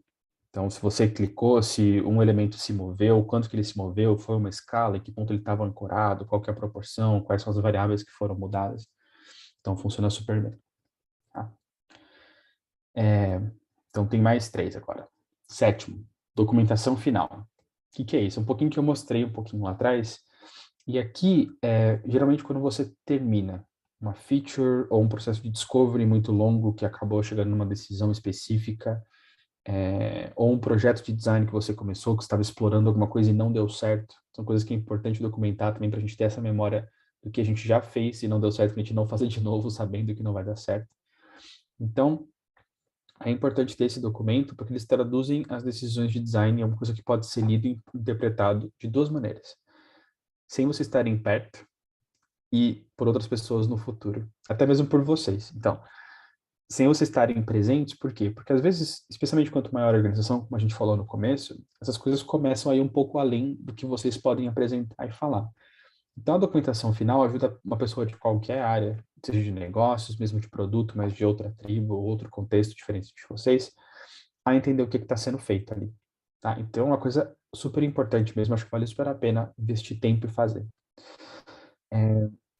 Ela ajuda muito a fazer como suporte para você entrar num refinement com as pessoas sabendo um pouco mais do que está acontecendo, tá? Então, não é o documento final que vai fazer a ponte entre design e engenharia. Você não pode escrever esse documento, largar na mão do pessoal do time que vai implementar essa feature e falar, a gente, faz aí, tá aqui, é só ler.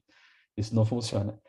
Mas muitas vezes você ter esse documento ajuda tanto as pessoas lerem e já chegarem com dúvidas, por exemplo, para discutir, para aproveitar muito melhor o tempo que vocês têm juntos, quanto para voltar depois e ter de referência e fazer como é que, e ler de novo e tirar uma dúvida. Tá? Se fizer sentido, vocês podem usar histórias e critérios de aceite para deixar claro o que deve ser implementado e validado naquele contexto. Então, isso funciona super bem também.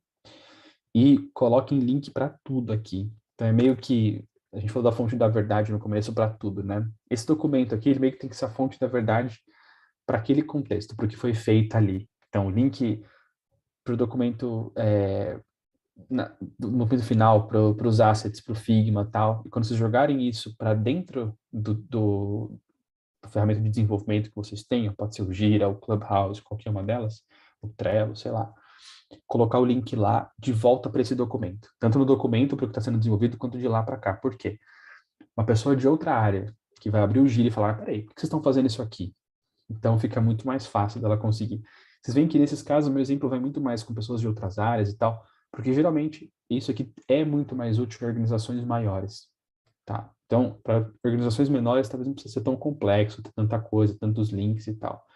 Mas quanto maior e mais complexo for ficando, mais impacto esse tipo de documento tem. Tá? Então, eu trouxe um exemplinho aqui. Eu trouxe aqui porque isso aqui já tem, sei lá, mais de 2 anos do iFood, então não tem nenhum problema de mostrar aqui. Mas foi quando a gente fez uma questão de validação bancária. Então, a pessoa que fez isso aqui fez uma bela documentação. Então, desde o contexto, então o que é isso aqui que a gente está trabalhando.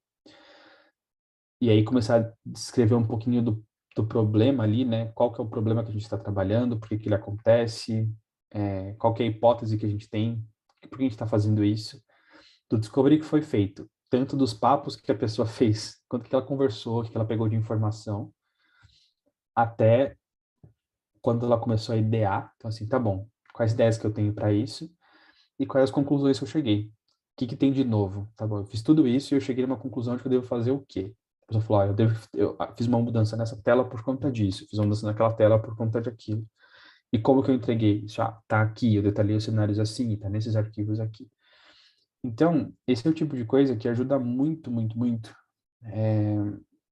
Qualquer pessoa que vier aqui depois, tanto no futuro quanto quando essa pessoa de design não estiver presente para explicar o que foi feito, a pessoa pega isso aqui, em 15 minutos ela sabe exatamente o que foi feito, por que foi feito. Nem isso, 5 minutos você sabe o que foi feito, por que foi feito, onde a gente vai chegar, e links para ver se está entregue ou não já no Gira.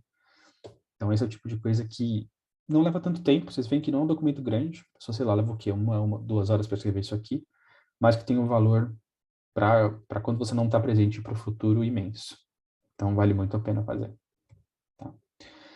E aí, vocês podem começar a trabalhar, por exemplo, um negócio que é o critério de aceite. Tá? Quando vocês escrevem as histórias, vocês devem ter visto já, a gente pode abrir alguns exemplos depois, se vocês não conhecerem. Não vou ficar chovendo muito no molhado, porque isso é uma coisa mais de ágil, tá? Mas para dar para vocês essa noção de que existe, que vocês podem fazer, mas se vocês quiserem, a gente abre alguns exemplos aqui. Mas uma coisa que vocês podem fazer, que é explicar como é que o critério de aceite, ele te ajuda a escrever as coisas que tem que acontecer para que aquela proposta, aquele fluxo que foi desenhado seja considerado como entregue.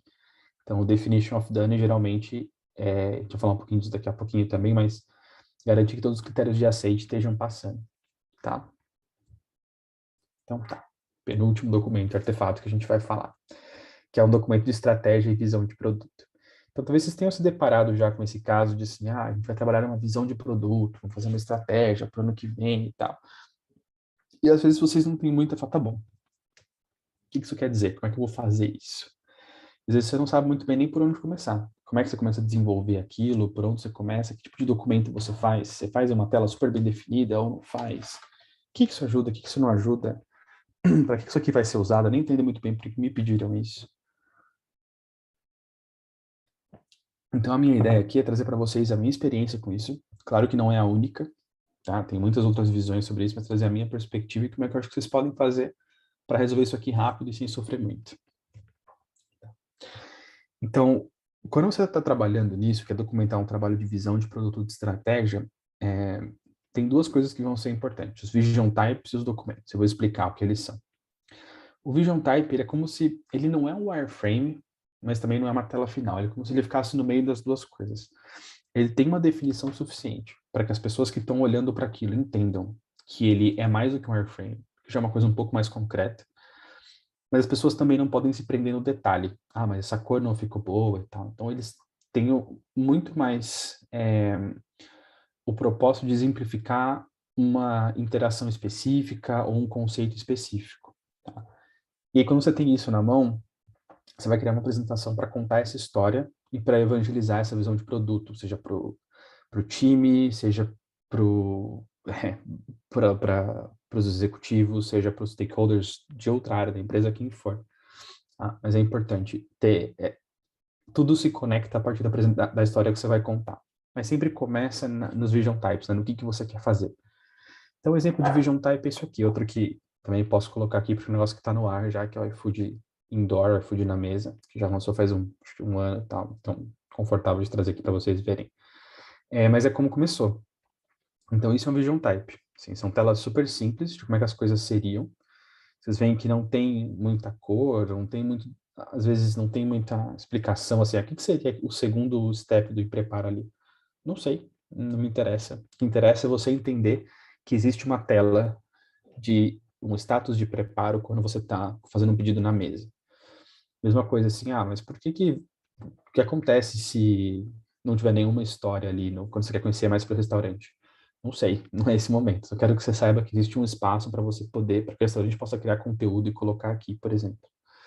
Então, eles servem muito mais para transmitir essa ideia do que você quer fazer, seja, por exemplo, porque você entende que é importante para isso aqui, nesse caso, que o restaurante possa criar conteúdo, que o pedido que você faz na mesa também tem um monitor para você poder ver o status que ele está e tal. Então, quando você faz isso, você consegue meio que, talvez um wireframe não deixasse tão claro, porque não teria detalhe tão claro sobre como é que é isso, e talvez uma protótipo final levasse muito tempo para fazer. Então, esse meio termo ajuda a você transmitir essa ideia, esse conceito do que você quer fazer, mas ao mesmo tempo não precisa gastar tanto tempo quanto você gastaria no protótipo final. Aqui tem outro exemplo para a versão do Totem que a gente queria fazer. Então, a gente colocou a versãozinha em preto e branco lá mesmo de como é que seria um Totem, que vocês devem ter alguns funcionando por aí. Como é que seria um Totem do iFood. Ia ser mais ou menos assim. A gente colocou isso. E aí, como é que seria, por exemplo, aqui, para uma visão de gestão do restaurante? Vendo de novo, como é que é a sidebar? Não sei. Que ícone vai estar ali? Não sei. Só sei que vai ter um dashboard para a pessoa ver. E, geralmente, quando as pessoas veem, elas não ficam se prendendo. O legal de fazer Vision Type, fazer preto e branco, por exemplo, as pessoas acabam nem se prendendo muito nos detalhes mesmo. Elas vão direto para o que está definido, para o que interessa. Então, você vai ali e consegue olhar, focar naquilo que realmente importa naquele momento. Tá? Então,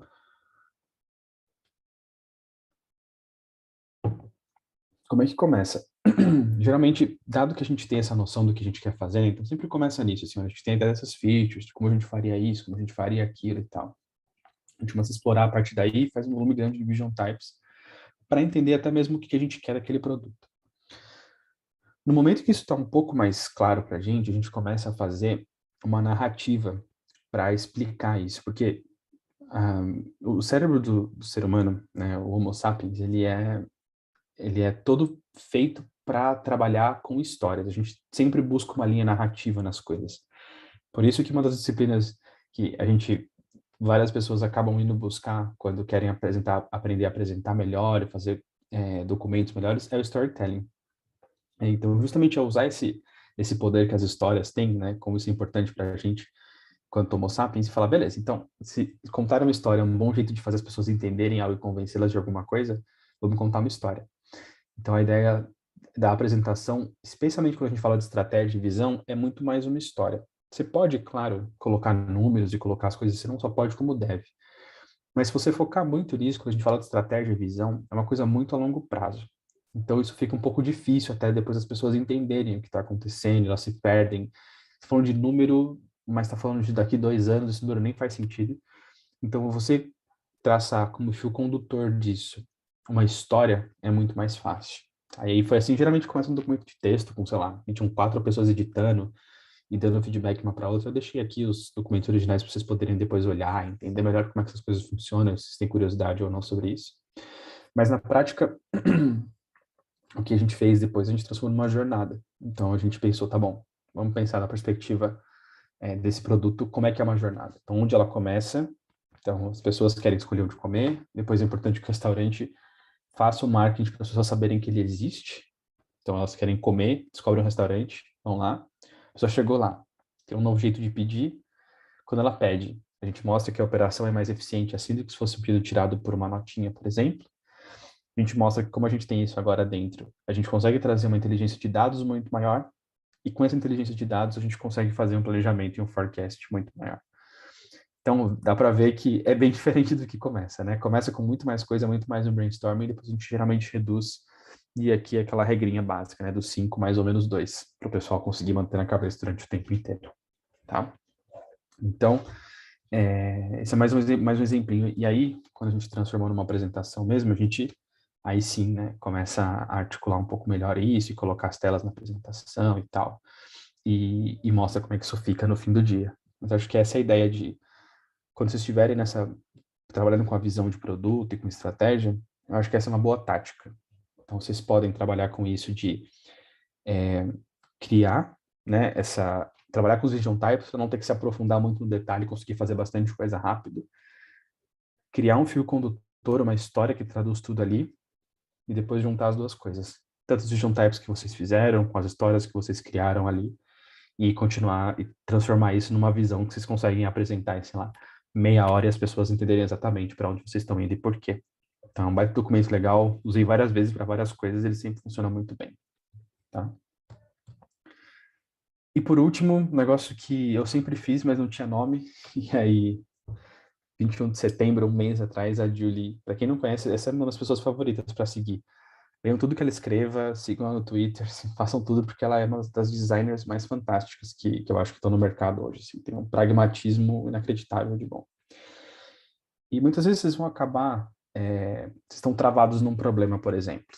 Então, vocês estão travados num negócio que, assim, meu, tem que começar esse fluxo, ele é super complexo, tem 30 áreas diferentes, com 20 times diferentes trabalhando, não sei nem por onde começar.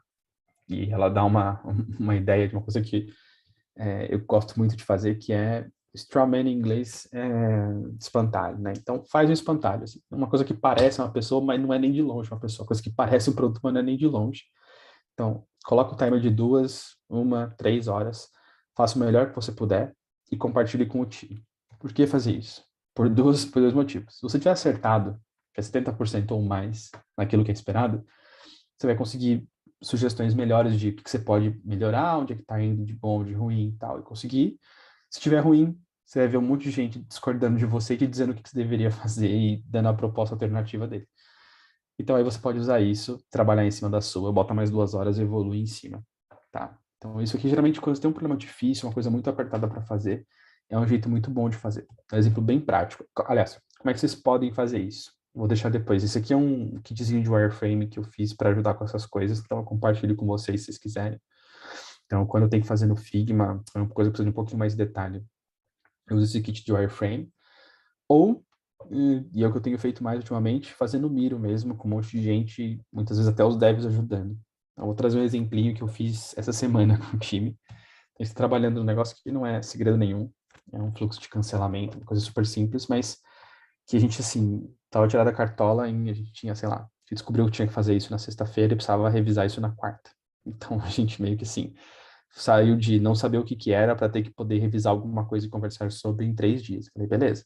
Então, a gente vai gastar 2 dias aprendendo sobre o problema e a gente tem o final do terceiro dia para criar alguma coisa. E o que a gente fez foi esse wireframe super simples no Miro. Vocês veem que ele tem um monte de post-it, um monte de coisa no meio.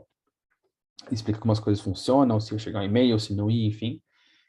E no final das contas a gente conseguiu em 3 dias sair de não saber absolutamente nada sobre o produto, sobre o que a gente tinha que fazer, sobre um pedaço do produto, porque aquilo existia, para conseguir sentar com os devs e falar, beleza, a gente consegue implementar isso aqui. Ah, e aí, óbvio que isso aqui é depois de conversar com o time de desenvolvimento, com as pessoas de desenvolvimento, porque aí a gente chega à conclusão que, assim, ó, isso aqui não dá, tira, faz assim, faz assado.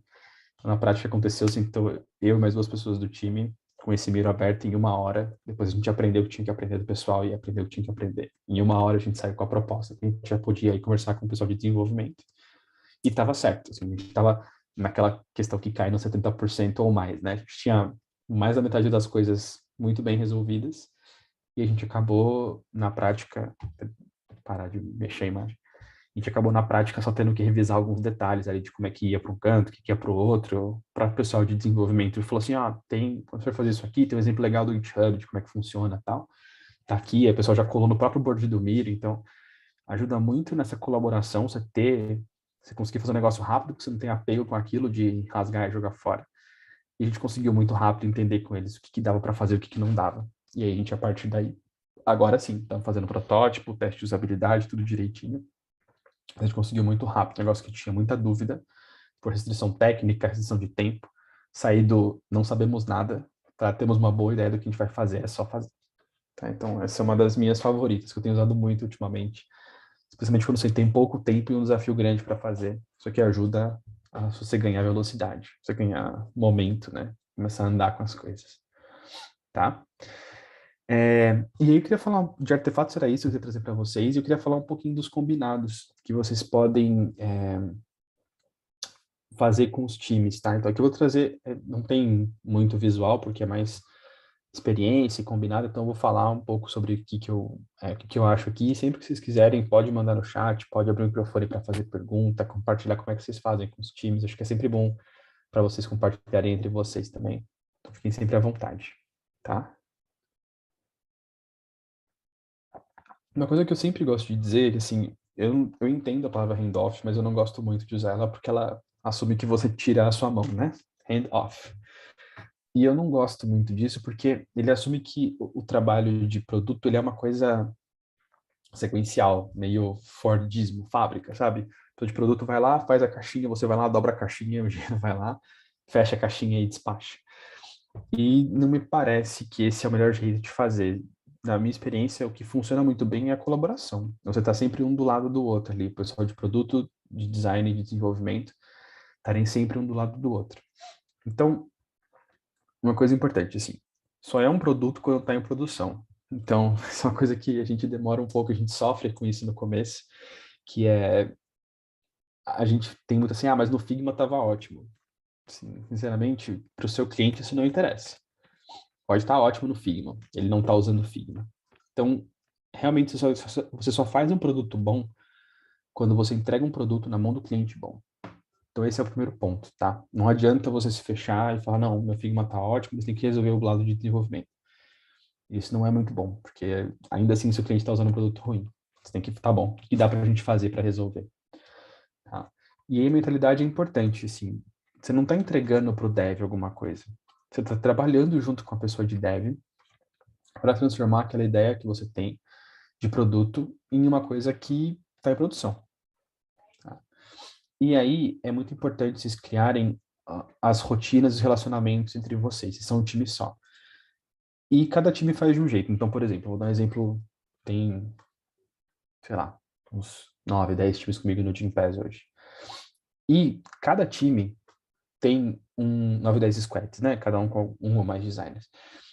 E cada time tem um jeito de trabalhar. Então, por exemplo, tem alguns times de uma tribo específica que gostam de fazer várias cerimônias durante a semana. Então, eles fazem o refinement na segunda-feira, eles têm uma sync entre dev, front-end e design na terça-feira de manhã, e tem meio que uma review, entre aspas, na sexta-feira, que assim, eles revisam tanto o trabalho de design, o que andou, eles dão feedback, eles mostram para o pessoal de design o que eles implementaram, e tem feedback, e para eles essa rotina funciona super bem. E tem outros times em outros clients, por exemplo, em outra tribo, que eles são diferentes, assim, eles se falam só nos refinements, e quando o dev terminou alguma coisa, ele chama a pessoa de design para apresentar o que ele fez. E os dois funcionam super bem. Assim, para dizer que não tem receita pronta, não tem é, magia, é muito mais esses times, as pessoas de design e de desenvolvimento de produto, sentaram, conversaram e falaram, beleza, qual que é o nosso combinado? Vamos ver o que funciona aqui. Tá, e funciona super bem. Mas eu acho que o que é comum em todos eles é ninguém vê como handoff, de você simplesmente largar. Óbvio, documenta um arquivo do Figma, deixa uns fluxos bonitinhos e tal. Mas ninguém fala assim, beleza, terminei o Figma, vou para a próxima e não vou nem me preocupar com como é que isso aqui tá. Tem sempre essa mentalidade de que, enquanto isso não estiver em produção, perfeito, eu não terminei meu trabalho. Eu acho que essa é a mentalidade mais importante. Tá? Segundo, que eu queria trazer para vocês é a comunicação constante. Então, você faz parte do time, então você está disponível para responder e fazer perguntas sempre, tá? Especialmente fazer perguntas. A gente às vezes não faz muito, a gente fica mais respondendo e tirando dúvida. A gente tem que fazer perguntas para entender as dificuldades também do que está acontecendo do lado de engenharia, tá? Recomendo que vocês participem das cerimônias e entendam quando há um problema. Então, por exemplo, muitas vezes em alguns times que eu trabalhei, participar da daily ajudava, especialmente no começo, entrando num time novo, eu recomendo que você participe de todas. É meio chato, ocupa um tempo, mas é um tempo valioso, especialmente no começo, para participar de todas. Depois você pode, sei lá, participar uma vez por semana ou duas vezes por semana, como vocês preferirem, como vocês combinarem, mas tá sempre sabendo o que tá rolando, porque muitas vezes O grande problema é que as coisas demoram para chegar. Então, ou a pessoa está sofrendo com um negócio que você sabe que você podia fazer de um jeito mais fácil, você fez um card, mas dá para ser uma lista. Sabe, tá bom, tá demorando tanto assim, vai trazer o sprint? Para tudo, vamos fazer uma lista. E você resolve em 15 minutos o negócio que a pessoa ia ficar sofrendo e ficar, pô, esse pessoal de design só complica, não ajuda e tal. E você quebra essa barreira, que eu acho que é uma besteira gigante, mas você quebra essa barreira, às vezes a pessoa veio de um lugar que era assim, você mostra que não é assim, você vai, quebra a barreira, facilita, resolve o problema e consegue andar.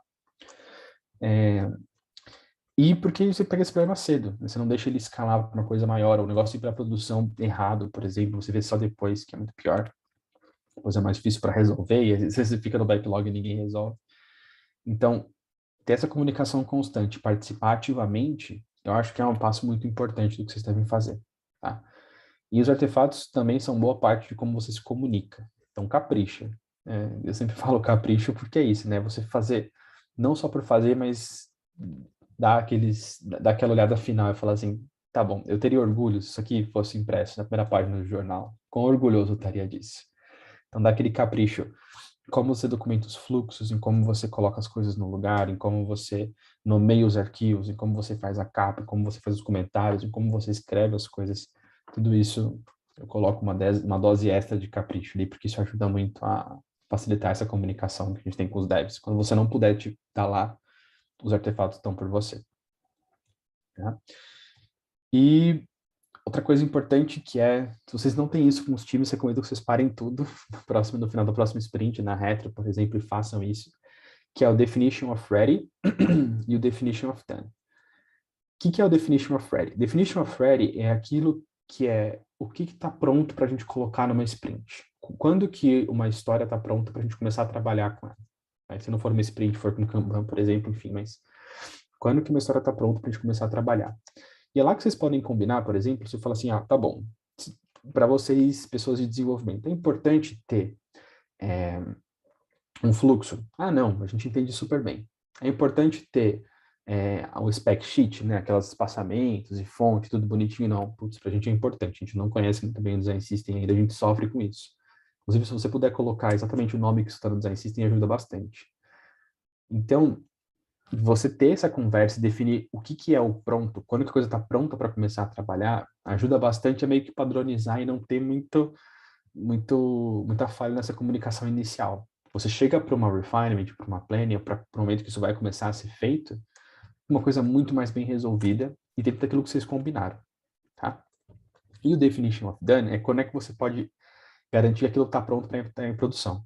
Então, pode ser que no começo, por exemplo, você fala assim, eu queria muito que vocês parassem antes de botar em produção, ou quando vocês terminam uma história, me chama no Slack, a gente vai sentar junto e vai revisar, eu quero poder ter a chance de fazer algum ajuste, algo que não ficou como eu tinha desenhado, algo que eu desenhei, mas na hora que implementou não ficou como eu tinha pensado. Podemos fazer isso? Definition of Done, um dos passos dele é para o front parar para revisar comigo.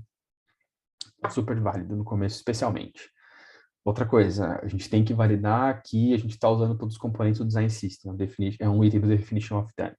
Então, esses dois garantem que a gente está entregando, no momento em que a gente começa a trabalhar com a parte de engenharia em alguma coisa, a gente criou tudo o que precisava criar, e no momento que isso vai ser declarado como pronto, que o time vai falar, beleza, terminamos, colocar em produção, passar para o próximo, a gente garante que está fazendo tudo o que precisa fazer, entre os nossos combinados ali, tá? Então, se vocês não têm isso com os times, sugiro que vocês sentem para fazer, tá? Especialmente o Definition of Ready. Ele é o Definition of Done é bom, mas o Definition of Ready ele salva muito dor de cabeça que vocês poderiam ter no futuro, tá? Por último, e não menos importante, os refinements. Essas aqui são cerimônias que talvez vocês tenham, hoje ou não tenham, mas recomendo muito, é uma das mais importantes para manter essa boa relação, as coisas funcionando. O que é isso? É vocês terem um momento recorrente para falar das coisas que estamos preparando para colocar em ready. O que isso quer dizer? Antes de você falar, antes de ser uma surpresa, você chegar numa planning e falar, gente, olha que legal, tem um negócio para desenvolver aqui. O refinement, essa cerimônia recorrente, então, por exemplo, tem alguns times que fazem toda semana, tem alguns times que fazem uma segunda-feira planning, na outra refinement, então a cada 15 dias, por exemplo.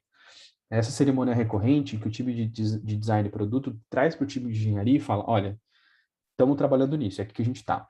Pode ser o wireframe, pode ser aquela Strawman Proposal, que foi o que a gente fez, por exemplo, essa semana com um dos times aqui no Pass. Pode ser o wireframe, pode ser um protótipo mais final. Pode ser até fazer, gente, estamos fazendo teste de usabilidade já. Se quiserem já olhar e tirar dúvida, já estamos prontos. Mas é importante que a gente consiga ter esse momento para sentar junto com o time e apresentar. Tá? Quanto mais perto do final, melhor. Então, que mais perto do final vocês estiverem para apresentar melhor, os protótipos finais, apresentações e fluxos, porque isso ajuda a entender o que mais você precisa fazer, você precisa ajustar alguma coisa, levar alguma coisa para frente, tá? Se possível, então minha dica para vocês é deixem reservado um horário para fazer isso sempre, porque se você falar assim, não, quando tiver alguma coisa eu marco, geralmente cai no esquecimento, meio que cai no padrão ali, e a gente acaba não fazendo. Mas quando é recorrente, você tá lá, você acaba, beleza, vou abrir o que eu tenho, vou mostrar, se for 10 minutos, 10 minutos, se for 2 horas, é 2 horas. Tá? Então, recomendo vocês deixarem marcado o que os times aqui no Gympass fazem, por exemplo. Sugiro também que vocês criem uma agenda. Pode ser uma apresentação que vocês só vão colocando slides novos, pode ser uma Google Doc com bullets, com link para o Figma, para apresentação, por exemplo. Mas por quê? É, alguém tá anotando os feedbacks e o que está sendo discutido, tanto para você poder voltar e ver o que foi discutido, quanto para alguma pessoa que não pôde participar conseguir se atualizar depois também, tá? Então isso é bem legal. E aí, se, por exemplo, tem algum feedback que você não anotou e tal, se alguém está anotando para você durante a reunião de refinement, você pode voltar depois e ver. Tá? Ou tem, por exemplo, em times que todo mundo abre o Figma e comenta, vocês deixam os comentários lá para a pessoa poder depois voltar por tudo e resolver os problemas que estão lá. Então, assim, façam como vocês acharem melhor no refinement, vão aprendendo, mas é importante isso, assim, ter um horário recorrente e sempre trazer aquilo que vocês estão trabalhando que está mais perto de estar pronto. Às vezes está começando o discovery de um negócio, não é o momento de trazer no refinement, mas quando você já tem alguma coisa tangível, um wireframe, um protótipo, uma apresentação, um fluxo, traz para discussão. Fala sempre com o time, porque isso aqui ajuda muito aquele retrabalho de final de entrega, que você entregou e fala, putz, mas então, não dá para colocar uma lista aqui, tem que ser card. Ah, puta, tem que voltar para tudo de novo, testar de novo. Então, isso aqui ajuda bastante a evitar que esse tipo de coisa aconteça. Beleza? Era isso que eu tinha para hoje, para a gente conversar sobre. Especialmente, a gente falou muito hoje sobre artefatos, sobre documentação. Então, eu queria abrir para vocês fazerem. Ou abrir o microfone para fazer pergunta, fazer comentário, enfim, o que vocês quiserem fazer aí, mandem ver.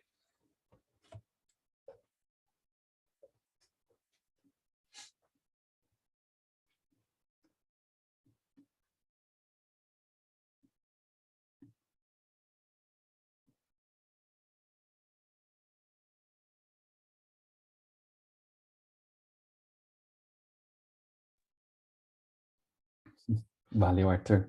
Pessoal.